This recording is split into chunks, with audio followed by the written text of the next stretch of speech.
Geometry में अपन पहले ही समरूपता जो सिमिलिटी एक्सरसाइज थी उसको कंप्लीट कर चुके हैं। उसके सारे एग्जांपल्स टोटल हमने 20 जो वीडियो थे उसमें पूरे कवर कर लिया ना। आज अपन चर्चा करेंगे अपने ही प्रश्नमाला के बारे में जो आपके हैं सर्कल। ज्योमेट्री में 2 ही एक्सरसाइज है आपके, ज़्यादा बड़ी, एक 11वीं थी और एक ये 12वीं है। तो इसके बारे में आज अपन चर्चा करेंगे। स्टार्ट करते हैं। देखो सर्कल, सबसे पहले वर्त होता है क्या? देखो सबसे पहले वर्त की परिभाषा बचपन से पढ़ते आ रहे, कई जनों को वर्त की परिभाषा भी नहीं पता होती, कोई बात नहीं, बिल्कुल आपको ध्यान से बस समझना है। एक और वर्त की परिभाषा हम क्या कह सकते हैं? एक स्थिर बिंदु से, एक स्थिर बिंदु से, एक स्थिर बिंदु से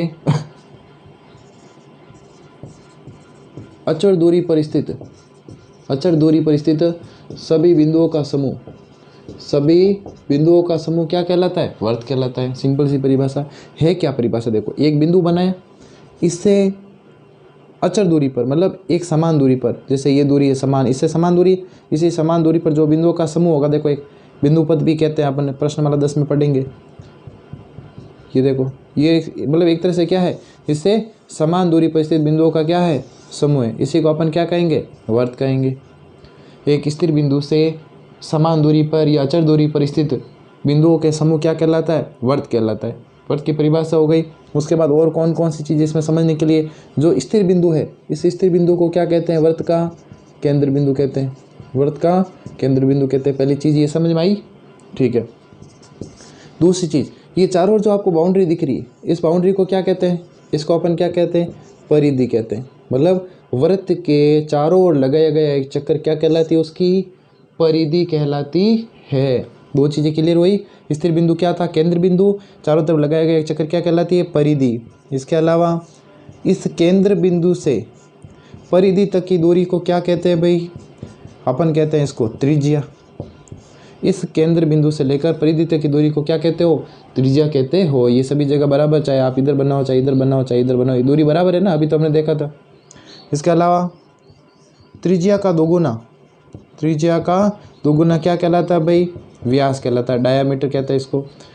तो त्रिज्या का दोगुना कैसे? जैसे यहाँ तक ये त्रिज्या है तो इसका डबल मतलब इसका आधा, और ये देखो ये पूरा डबल हो गया, ये पूरा क्या कहलाती है? ये पूरी डी कहलाती है, मतलब डायामीटर, व्यास कहलाता है। इसके अलावा देखो एक चीज़ और आती है, जीवा। जीवा क्या होती है? परिधि पर स्थित कोई 2 बिंदु, ये देखो जैसे ये बिंदु है, इनको मिलाने वाली रेखा, तो परिधि पर स्थित 2 बिंदुओं को मिलाने वाली रेखा को क्या कहेंगे अपन? जीवा। ये देखो और कोई 2 बिंदु ले लो, इनको मिला दिया, ये भी क्या है? जीवा। तो एक वर्त में कितनी जीवाएं खींच सकते हैं भाई? अनंत। एक वर्त में अनंत जीवाएं खींच सकते हैं। इसके अलावा और बताओ, इसके अलावा देखो वर्त की सबसे बड़ी जीवा कौन सी होगी? देखो ऐसे खींचोगे आप तो सबसे बड़ी ये वाली आएगी, बीच वाली। तो वर्त की सबसे बड़ी जीवा, वर्त की सबसे बड़ी जीवा क्या कहलाती है भाई? उसका व्यास कहलाती है। इंपॉर्टेंट है, याद रखना आपको। एक नंबर के क्वेश्चन यहाँ से बनते हैं। इसके अलावा चापों से जो संबंधित प्रश्न है वो अपन देखेंगे। एक सिंपल चीज़ और देखो, ये जो आपके ये जो वर्त है, इधर और बना लेते। देखो वर्त, एक वर्त समतल को कितने भागों में बांटता है? देखो ये कोई समतल है, मान लेते हैं बोर्ड को समतल आकृति है, इसके ऊपर इसको मैंने बनाया, वर्त को बनाया। अब ये इसको, इस पूरे पार्ट को कितने भागों में बांटता है? देखो एक हो गया आपके अभ्यंतर, मतलब अंदर वाला भाग, इसके अंदर वाला। एक हो गया बहिर्भाग, और एक ये कौन सा? वृत्त वाला भाग, जो आपको बाउंड्री दिख रही है, इसको क्या कौन सा भाग कहते हैं अपन? वृत्त का भाग। तो एक वृत्त किसी समतल को कितने भागों में बांटता है? 3 भागों में बांटता है, अभ्यंतर, बहिर्भाग और वृत्त वाला क्षेत्र। इसके अलावा अपन जो आपके 12.1 के जो आपके सत्य असत्य और जो रिक्त स्थान है उनको अपन देख लेते हैं। उसके बाद अपने 12.1 में कुछ है नहीं। तो वर्त समतल को 3 भागों में, छोटी मोटी जो परिभाषा थी वो हमने सब देख ली। तो सबसे पहले अपन देख लेते हैं कौन कौन से इसमें आपके रिक्त स्थान हैं। देखो सबसे पहले है वृत्त का केंद्र। वृत्त का केंद्र वृत्त के किस भाग में स्थित होता है? तो पहली खाली जगह आपके कि वृत्त का केंद्र, वृत्त का केंद्र कहाँ पे स्थित होता है?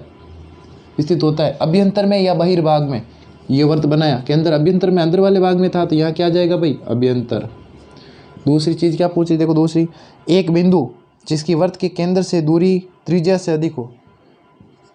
वृत्त के केंद्र से दूरी किससे अधिक हो? त्रिज्या से अधिक हो।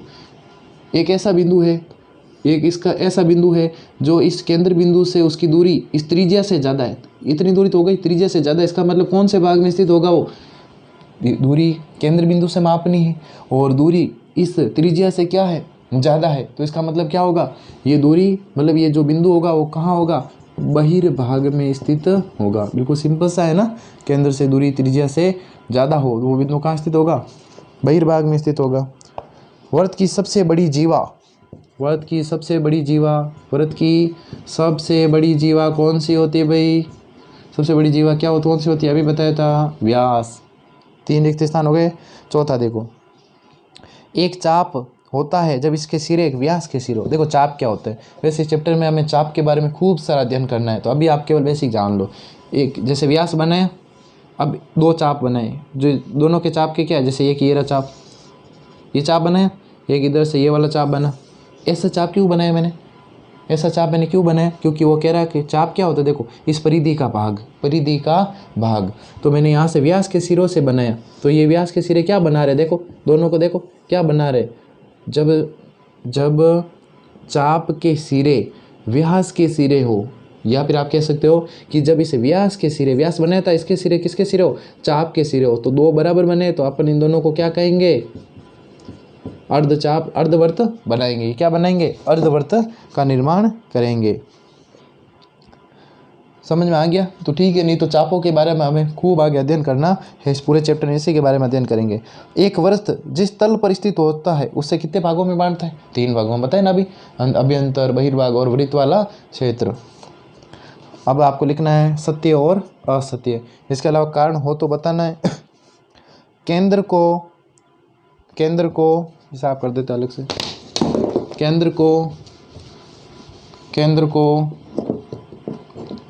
केंद्र को वृत्त पर स्थित किसी बिंदु को मिलाने वाले रेखाखंड वृत्त की त्रिज्या होती है। केंद्र को वृत्त पर स्थित किसी बिंदु से, ये देखो वृत्त बताया था, वृत्त पर स्थित किसी बिंदु से मिलाने वाला रेखाखंड क्या होता है? रेखाखंड क्या होता है भाई? त्रिज्या होती है। सही है, पहला आपके बिल्कुल सत्य है। कारण आप लिख सकते हो, केंद्र बिंदु से परिधि तक की दूरी क्या कहलाती है? केंद्र बिंदु से लेकर परिधि तक की दूरी क्या कहलाती है भाई? त्रिज्या कहलाती है। इसी कारण इसको हम क्या कह रहे हैं? त्रिज्या कह रहे हैं। ठीक है। दूसरा देखो, एक वृत्त में समान लंबाई की चाप जीवाएं होती है। ये जैसे मैंने यहाँ से एक छोटा सा चाप लिया समान लंबाई का, एक मैंने यहाँ से यहाँ लिया और एक जैसे मैंने यहाँ से यहाँ लिया, ये तो चाप है।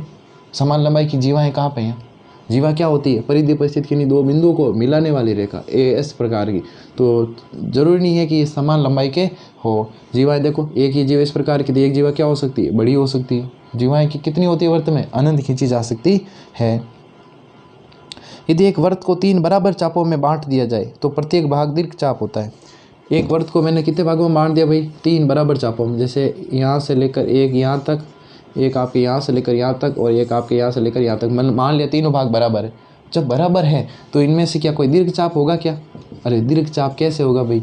सिंपल सी बात, तीनों चाप कैसे हैं? बराबर है। तीनों चाप कैसे हैं? बराबर है। दूसरी चीज़ और कंडीशन क्या होती है, देखो अर्धवृत्त जब बनाते हैं तो चाप कितने का होता है? 180 डिग्री का। इसके अलावा और समझो, 15वीं प्रश्नावली में भी हमने देखा था, जैसे ये मैंने लिया, ये इस चाप को क्या कहते थे अपन? इस चाप को लघु चाप कहते थे। क्यों? क्योंकि यह जो कोण है वो 180 से क्या है? कम है। लेकिन ये जो कोण आपको दिख रहा है 180 से क्या है? ज़्यादा है। 180 से क्या है? ज़्यादा है। जब ज़्यादा है तो इसको अपन क्या कहते हैं? इसको अपन कहते हैं दीर्घ चाप। लेकिन जब तीनों चाप क्या होंगे आपस में? बराबर, तो आपके ये तीनों, यहाँ कोई भी कोण 180 से ज़्यादा नहीं हो पाएगा। तो इसमें अपन कह सकते हैं कि तीनों में से कोई भी दीर्घ चाप नहीं होगा। कारण आप लिख सकते हो, क्योंकि कोई भी चाप 180 डिग्री से ज़्यादा का नहीं बनेगा। स्पष्ट है बिल्कुल, केंद्र से 180 डिग्री का कोण नहीं बनेगा। ये आपके 3 हो गए। वृत्त की एक जीवा जिसकी लंबाई त्रिज्या से दुगुनी हो, वृत्त का व्यास है। वापिस सुनो, वृत्त की एक जीवा जिसकी लंबाई त्रिज्या के दुगुनी हो, ये जैसे त्रिज्या इसकी कितनी हो? दुगुनी हो, तो इसको अपन क्या कहेंगे? व्यास कहेंगे। बिल्कुल सत्य है। वृत्त एक समतलीय आकृति है। नेक्स्ट 5वां, वृत्त एक कैसी आकृति है? समतलीय आकृति है। बिल्कुल सही है, क्योंकि वृत्त में ऊंचाई नहीं होती। वृत्त में ऊंचाई नहीं होती। कैसे में देखो स्पष्ट रूप से, जैसे 1 रुपये का सिक्का, जैसे चूड़ी, थाली, इसमें ऊंचाई नहीं होती, इनको क्या माना जाता है, वर्त माना जाता है। इसलिए कैसी आकृति है, समतलीय आकृति है। तभी तो मैंने देखो इसके ऊपर बना दिया, इसके ऊपर बना दिया। अगर ये 3D होती, मतलब इसमें अगर ऊंचाई होती तो यहाँ पे थोड़ी बनती है ना, फिर अपने अलग से एक बनाना पड़ता। और नेक्स्ट क्या कह रहा है देखो, फर्त एक समतलीय आकृति बता दी, कारण बता सकते हो क्योंकि इसमें ऊंचाई नहीं होती। एक तल पर स्थित उन बिंदुओं का समूह, एक तल पर स्थित उन बिंदुओं का समूह जो उसी तल के एक स्थिर बिंदु से, ये कैसा बिंदु है भाई, स्थिर बिंदु से एक अचर दूरी पर होता है, ये सब अचर दूरी पर स्थित है, दूरी पर स्थित होता है, एक व्यास कहलाता है। अरे व्यास का, अरे ये तो किसकी परिभाषा है, ये तो वर्त की परिभाषा है जो मैंने स्टार्टिंग में आपको समझाई थी। बस अब लास्ट क्वेश्चन है, वह जीवा जिस पर केंद्र स्थित होता है, वह जीवा ये केंद्र बिंदु यहाँ है, ये जीवा बनाई तो जीवा देखो यहाँ से यहाँ तक तो बनेगी नहीं, जीवा तो पूरी बनेगी क्योंकि वर्त की परिधि के दोनों भागों को मिलाने वाली होनी चाहिए। तो इसको अपन क्या त्रिज्या कहेंगे, इसको त्रिज्या नहीं कहेंगे अपन, इसको क्या कहेंगे, व्यास कहेंगे। तो 12.1 एक्सरसाइज कंप्लीट हुई, बहुत ही सिंपल थी, ज़्यादा कुछ था नहीं, बेसिक चीज़ें हैं लेकिन आपके ध्यान में होने चाहिए। और अपन जब स्टार्ट कर रहे हैं तो फिर बीच में से तो कर नहीं सकते, यहीं से स्टार्ट हो रहा है। अगले में अपन 12.2 के बारे में जानेंगे, ये भी आपके चैप्टर पूरा का पूरा इंपॉर्टेंट है।